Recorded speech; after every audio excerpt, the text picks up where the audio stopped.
Flight of Venezuelan F-16s over a U.S. destroyer. What happens next? The 4th of September, 2025. The Caribbean Sea is calm and cloudless, as if created by God himself for a paradise vacation. But the American destroyer USS Jason Dunham is following its course, carrying out an anti-drug mission on international waters off the coast of Venezuela. And suddenly, two marks appear on the radar. These are Venezuelan F-16s launched from Barcelona Air Base in Anzoátegui State. They descend sharply, break through the clouds, and at an altitude of several hundred feet, cross the destroyer's course. No gunfire, no missile launches, only the roar of turbines and a booming echo rolling over the deck. For some, a mere show of force. For others, it is a dangerous provocation, a step toward the abyss of war. Why did Caracas take this risk? What were its pilots trying to show? And why did the Americans not open fire, even though they had every right to? Today, we analyze one of the most notable incidents in early autumn 2025, the flight of Venezuelan F-16s over the destroyer Jason Dunham. Several seconds that could have become the beginning of a new war in the Caribbean region. First, a few facts. The incident occurred in the afternoon of the 4th of September, 2025, around 15:14 local time. The destroyer USS Jason Dunham was in international waters off the Caribbean Sea, about 75 miles or 120 kilometers from the Venezuelan coast. Recall that beyond 12 nautical miles, about 14 regular miles or 22 kilometers from shore, begins international waters. The ship was operating as part of an anti-drug trafficking operation, carrying out surveillance of maritime smuggling routes. At that moment, two F-16A Fighting Falcons took off from Barcelona Air Base in Anzoátegui State, Venezuela, officially for airspace patrol, but their flight path coincided with that of the American destroyer. According to the Pentagon, the aircraft approached the ship at a distance of about 3 miles or 5 kilometers, then performed a low flyover at a speed of about 600 miles per hour or 900 kilometers an hour. A spokesman for the U.S. Department of Defense called the pilot's actions provocative and noted that the American side did not respond in order to avoid escalation. Quote, "We tracked both aircraft from the moment of takeoff. All destroyer systems operated normally. No weapons were fired, but such maneuvers create unnecessary risk for both sides." In Caracas, however, it was stated that the F-16 flight was a routine mission within national border protection and that American ships approached too close to Venezuela's exclusive economic zone. In fact, we have two versions of the same event. For the USA, it is a demonstrative overflight. For Venezuela, it is an act of sovereign control. And for everyone else, it's an alarming signal that in the skies over the Caribbean, it once again smells like war. The summer of 2025 marked a period of growing tension in the Caribbean region.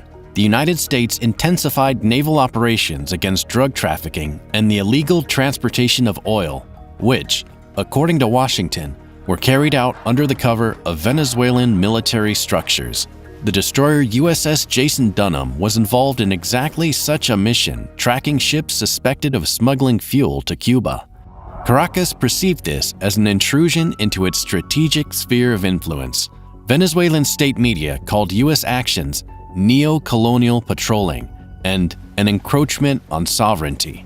The actions of the Venezuelan authorities are easily understandable. The country's economic situation is catastrophic. According to forecasts for 2025, inflation in Venezuela is expected to reach about 71.7%. The poverty rate under ENCOVI methodology in 2023 exceeded 51.9% of the population. This means that more than half of Venezuelans live on less than $1.5 a day. Such numbers create an extremely harsh economic and social environment. Millions of people face shortages of food, medicine, and basic services. Hyperinflation in 2025 already exceeds 172% annually. Therefore, for Nicolas Maduro, it becomes vital to have an external enemy, a tool that allows him to rally the population around the idea of a national threat, distracting attention from the economic nightmare and tightening control while suppressing internal opposition under the pretext of defending the country. The two F-16s that flew low over the American destroyer became exactly such a symbol, a brief but loud television gesture aimed primarily at a domestic audience. For the military, it was also a way to show that despite worn-out equipment and international isolation, the Venezuelan Air Force can still act. But in such a demonstration, there is always a fine line, where one wrong move or a single miscalculation can turn a show of force into an armed incident. As one U.S. Navy officer later noted, it was not a battle, not an attack, but a demonstration, a signal, a political gesture expressed in the language of speed and risk. Now let us look closely at how the destroyer USS Jason Dunham reacted to the Venezuelan fighters. A few minutes before their appearance, the radar operator had already detected takeoff from Barcelona Air Base.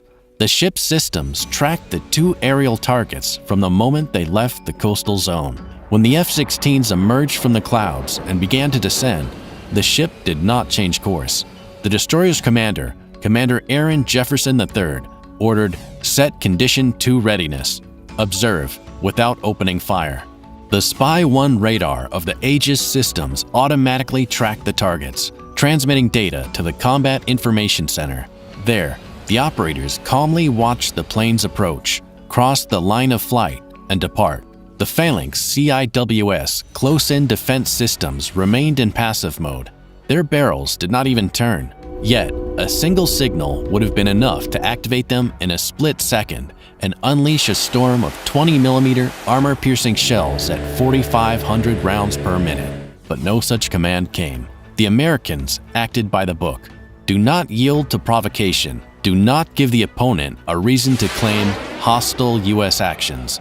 Later, the Navy press release stated, "The destroyer continued its mission in international waters.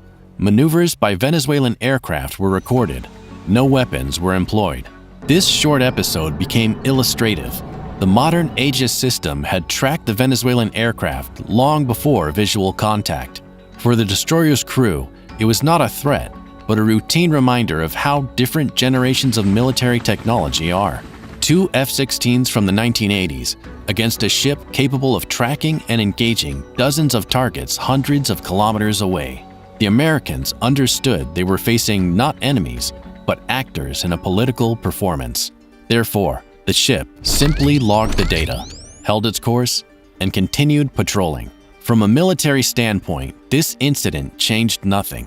Venezuela was, and remains, a minor power compared to the United States.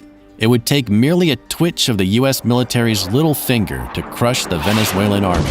But in a political sense, this episode became a symbol, a brief yet resounding signal that was heard far beyond the Caribbean Sea. Washington regarded the Venezuelan F-16 flight as a provocation coinciding with U.S. Navy operations against oil and drug smuggling. The State Department declared that the United States will operate in international waters and airspace in accordance with international law. Caracas responded in kind. The Venezuelan Ministry of Defense called the Americans' actions an intrusion into our strategic area of interest and promised to firmly defend national sovereignty. In reality, this is diplomatic choreography, a familiar dance of mutual statements where every step is calculated for a domestic audience. For Nicolas Maduro, the episode became a convenient stage. Amid hyperinflation, collapsing wages, and mass migration, millions of Venezuelans live on the edge of survival. The Americans, in turn, see this as a test of reaction, a probe of the limits of what is allowed, and every such incident, even without shots fired, raises regional tension where any mistake by a pilot or radar operator can turn a show of force into a real catastrophe. For the U.S. Navy, the episode ended before journalists could even learn about it. The destroyer USS Jason Dunham calmly continued its course toward Colombia, maintaining standard patrol mode and unchanged readiness. The report sounded dry contact observed, no threat detected. But just a few days later, analysts noticed another piece of news.